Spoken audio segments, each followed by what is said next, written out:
Hola, les damos la bienvenida a este análisis para The Monday Market. Hoy vamos a desmenuzar un poco lo que sacudió a los mercados financieros la semana pasada. Esta fue del 25 al 30 de agosto. Y también, claro, vamos a explorar qué podríamos esperar para los próximos días. Como siempre decimos, esto es con fines educativos y de entretenimiento, ¿eh? No es asesoramiento financiero para nada.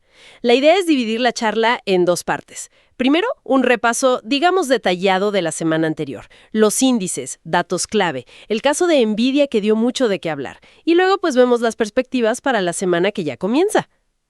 Ok, pues, a ver, vamos a desempacar qué fue lo que movió a los mercados. Sí, claro. Fue la verdad una semana como de dos caras, ¿no? Sí, contrastante. Arrancó con bastante optimismo, todavía sintiendo como los ecos del simposio de Jackson Hole, ¿sabes? Claro, claro. Y fíjate, el S&P 500, el SPX, llegó a tocar un nuevo máximo histórico. Esto fue el jueves. Si no mal recuerdo, 6.508 puntos intradía. Órale, parecía que la cosa iba para arriba sin freno. Exacto, ese jueves se veía muy bien. Pero, bueno, llegó el viernes y cambió el panorama, bastante drástico. Sí. Una ola de ventas, sobre todo concentrada en el sector tecnológico, pues barrió con buena parte de las ganancias que se habían acumulado. Uf. Al cierre de la semana, el S&P 500, el SPX, terminó cediendo más o menos un 0.16%. El Nasdaq, que tiene mucha tecnología, bajó 0.26%. Y el Dow Jones, pues, también un 0.25% abajo. Sí, un final de semana que dejó como un sabor medio amargo, ¿no? Sí, totalmente. Pero fíjate, es interesante notar que no todo fue negativo, ¿eh? A ver. El Russell 2000, que es el índice de las compañías más chicas, las small caps, ese consiguió cerrar la semana con un ligero avance, un 0.10%. Ah, mira. Y más interesante aún, en todo agosto acumuló una subida de casi el 7%. Se está acercando a sus máximos históricos. O sea que, aunque los gigantes tropezaron, había interés en otras partes. Podría ser, sí, podría sugerir que, bueno, aunque la tecnología tuvo su tropiezo, había como apetito por el riesgo en otras áreas. Quizás una señal de cierta fortaleza por debajo, ¿no? Es un buen punto esa divergencia. Hablemos entonces del epicentro del movimiento del viernes, la tecnología. ¿Qué fue lo que específicamente desató la venta?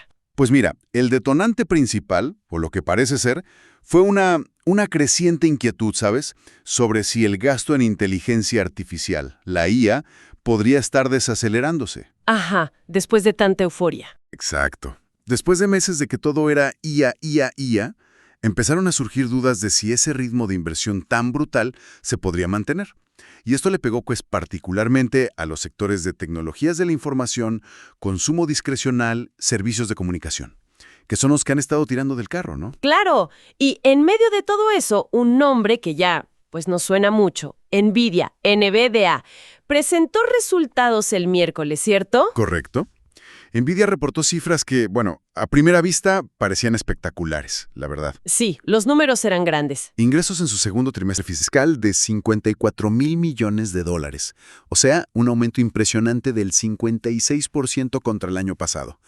Y superó expectativas, que andaban como por 47 mil millones. Entonces, ¿dónde estuvo el pero? El pero, como dices, está en los detalles. Ese crecimiento del 56% interanual, aunque es fuertísimo, es menor al 69% que habían reportado en mayo. Ah, ok. O sea, sigue creciendo mucho, pero no tan rápido como antes. Exacto. Como una desaceleración en la aceleración, digamos.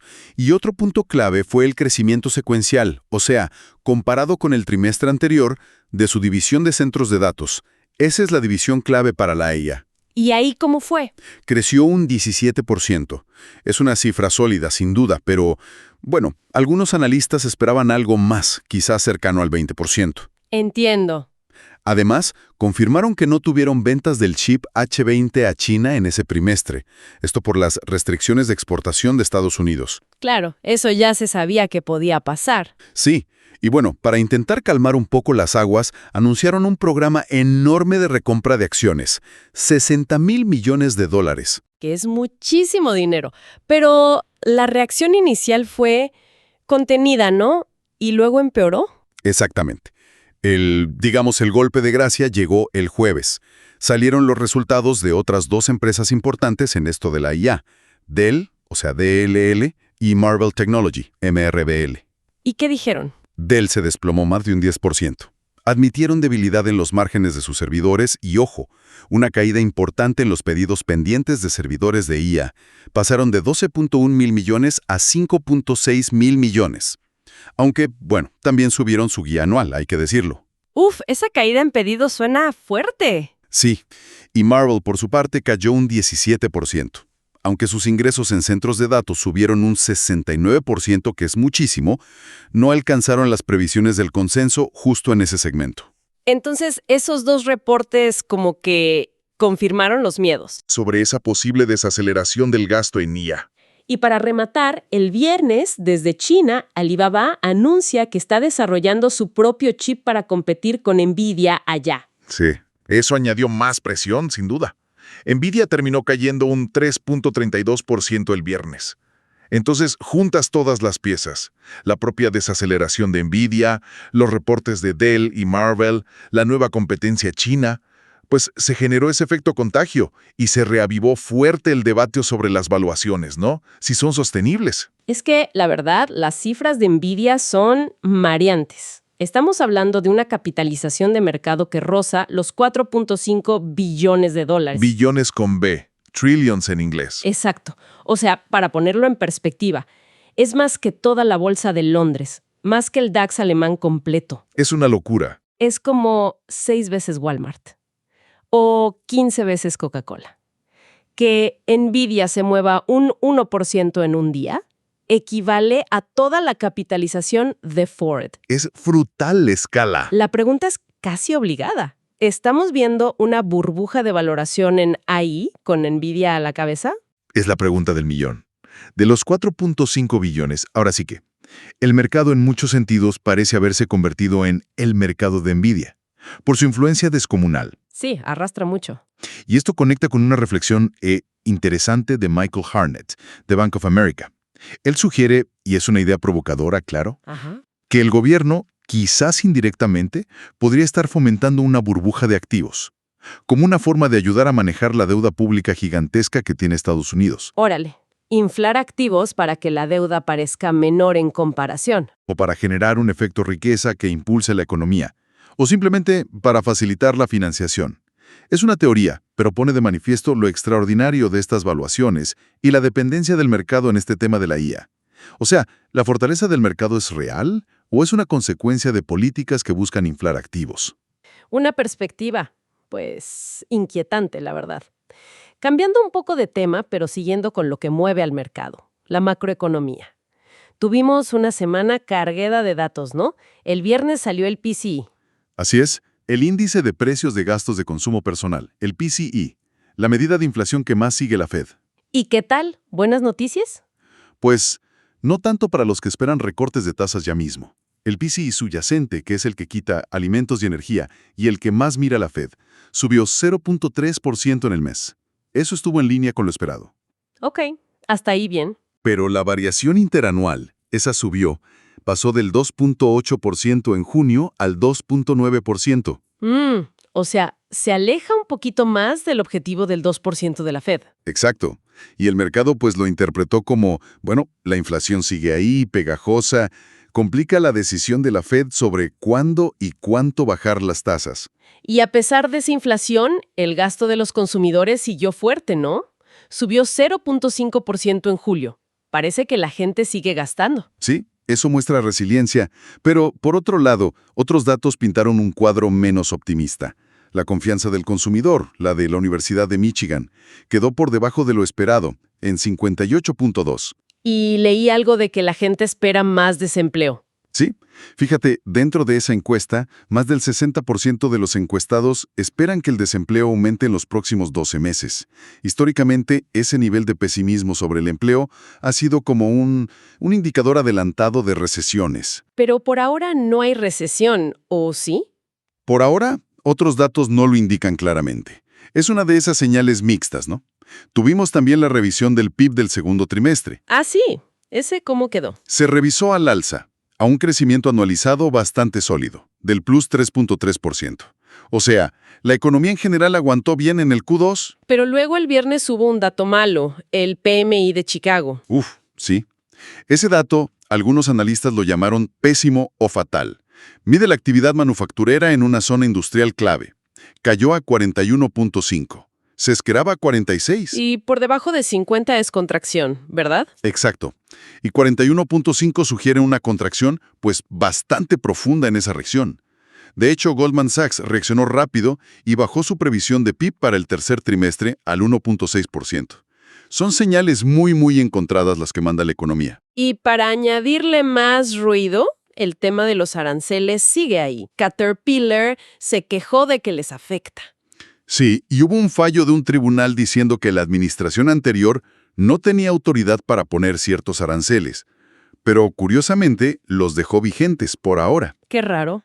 Sí, se debate cuánto influyen en el PCE, pero está claro que son un factor ahí, distorsionando un poco las cosas. Y todo esto nos lleva a un tema que sonó bastante la semana pasada y que tiene implicaciones, potencialmente enormes. La relación entre la política y la Reserva Federal. Uy, sí, tema delicado. A ver, platícanos de eso. ¿Qué está pasando con la independencia de la Fed? Suena preocupante. Pues sí, es muy delicado. Hubo declaraciones, la verdad, bastante directas de la vicepresidenta. Se interpretaron como un desafío a la autonomía tradicional del Banco Central. ¿Qué dijo exactamente? Bueno, cito una frase que causó mucho revuelo. No creo que permitamos que los burócratas tomen decisiones sobre la política monetaria y las tasas de interés sin ningún aporte de las personas que fueron elegidas para servir al pueblo. Y añadió que el presidente está mucho mejor capacitado para tomar estas determinaciones. ¡Wow! Eso suena bastante explícito. Choca de frente con la idea de una Fed independiente, ¿no? Tomando decisiones técnicas sin presiones políticas. Exactamente. La interpretación general es que, bueno, la administración actual quiere tener una influencia mucho más directa en las decisiones de tasas. ¿Y eso, históricamente, qué riesgos trae? Pues trae a la memoria las advertencias de Alan Greenspan, expresidente de la Fed por allá de 1996. Él decía que si la Fed quedaba sujeta a la aprobación política, las presiones para mantener tasas bajas artificialmente, que es lo que suele gustar a los políticos a corto plazo, se iban a imponer, y eso a la larga genera inflación y daña la economía. Y ese riesgo ahora con la deuda de EU por las nubes, arriba de 37 billones de dólares. Exacto, y con tanto gasto fiscal. La tentación de usar la política monetaria para facilitar la financiación de esa deuda, pues, debe ser enorme. Es un riesgo sistémico importante a mediano y largo plazo, ¿no? Sin duda. Pero fíjate qué curioso. A corto plazo, el mercado parece más enfocado en que van a bajar las tasas.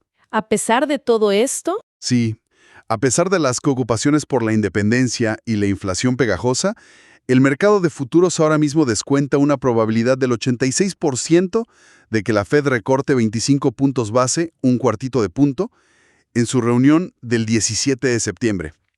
qué interesante cómo conviven esas dos realidades, ¿no? La preocupación de fondo y la expectativa de corto plazo. Totalmente. Oye, y mientras pasaba todo esto con las acciones y la Fed, ¿qué onda con otros mercados? Los bonos, por ejemplo. Los bonos tuvieron un comportamiento curioso, diría yo. Cayeron de precio, o sea, sus rendimientos subieron, a pesar de que el dato de PCE salió en línea. ¿Y eso por qué? Pues sugiere que el mercado ya esperaba un dato de inflación medio alto, quizás esperaba algo peor, o simplemente que la preocupación por la inflación que no cede, pues pesa más.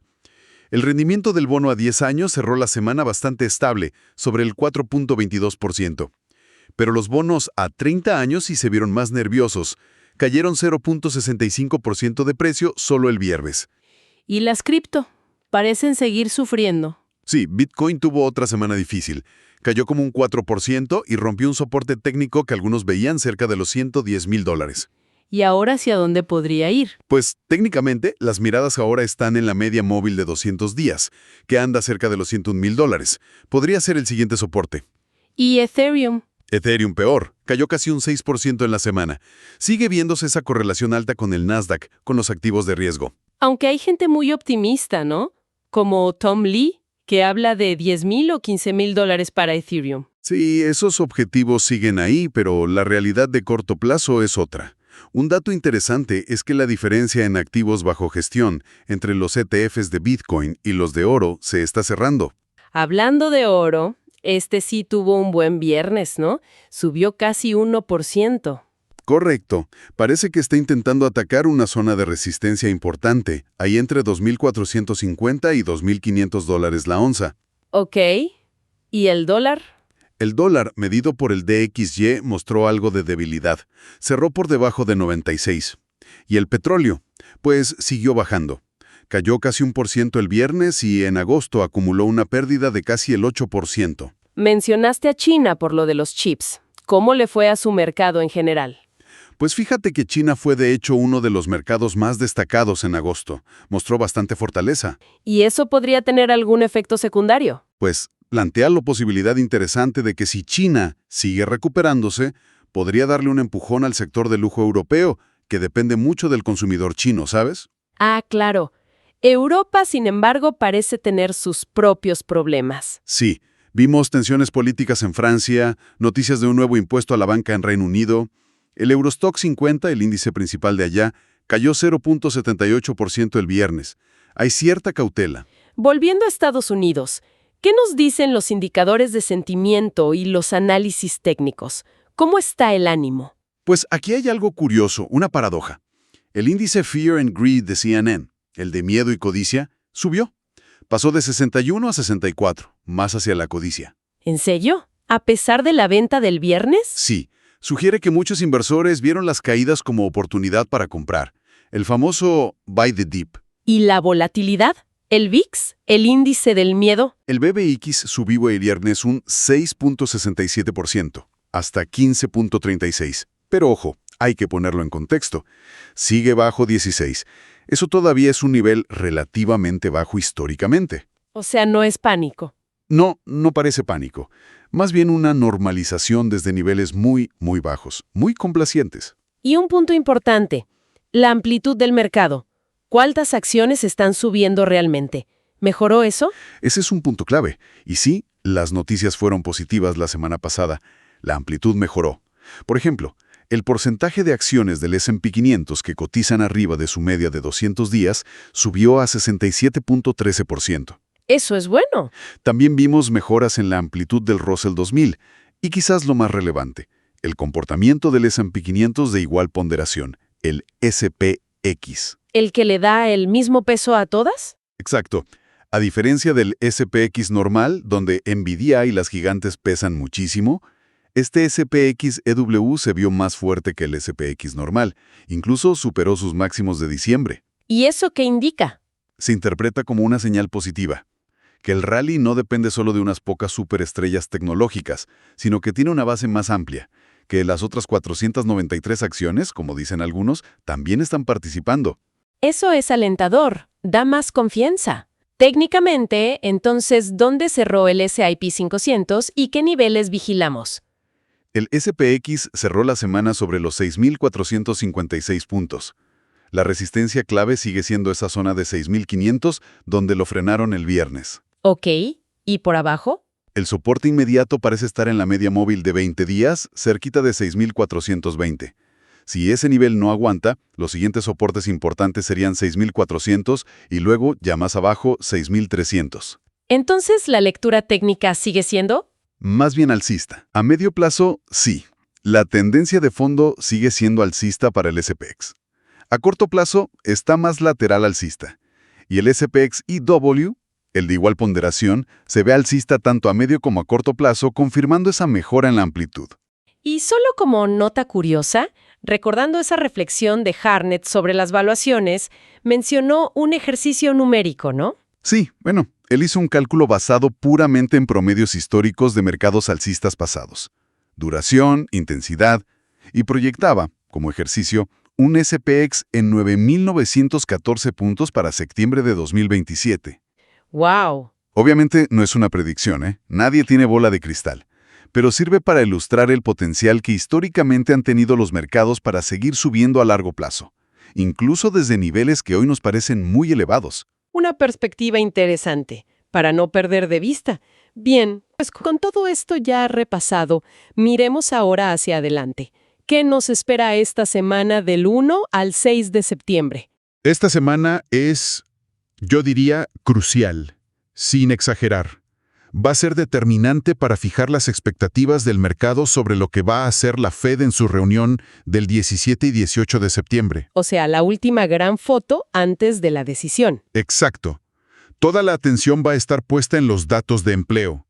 Así que podemos esperar, pues, bastante volatilidad. Y un detalle práctico importante. El lunes 2 de septiembre es feriado en Estados Unidos, ¿verdad? Labor Day. Correcto.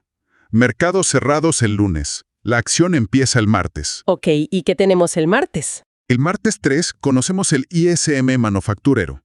Se espera 47.5, todavía en contracción. El miércoles 4 tenemos las cifras de JOLTS, las ofertas de empleo, se esperan 8.1 millones, lo que sugeriría que el mercado laboral se está enfriando poco a poco. El jueves 5 parece que viene cargado. Sí, bastante. Tenemos el informe de empleo privado de ADP, donde se esperan 148,000 nuevos puestos. También el ISM de servicios, que se espera en 51.5, o sea, expansión. Y las solicitudes semanales de desempleo. Pero ojo, hay que ponerle especial atención al dato de ADP este mes. ¿Por qué más atención ahora al ADP? Porque ha habido revisiones importantes a la baja en los datos oficiales de empleo del gobierno últimamente. Y además, miembros de la Fed, como Christopher Waller, han dicho públicamente que le están prestando más atención al ADP como un posible indicador más fiable y oportuno de la tendencia real del empleo privado. Entiendo, o sea que si el ADP sale muy diferente de lo esperado... Podría generar una reacción fuerte en el mercado, ¿sí? Incluso antes del dato oficial del viernes. Ok, anotado. Y entonces llegamos al viernes 6, que es el día del gran dato. Exacto. El informe de nóminas no agrícolas, el NFP de agosto. Es el informe de empleo que más siguen los mercados y la Fed.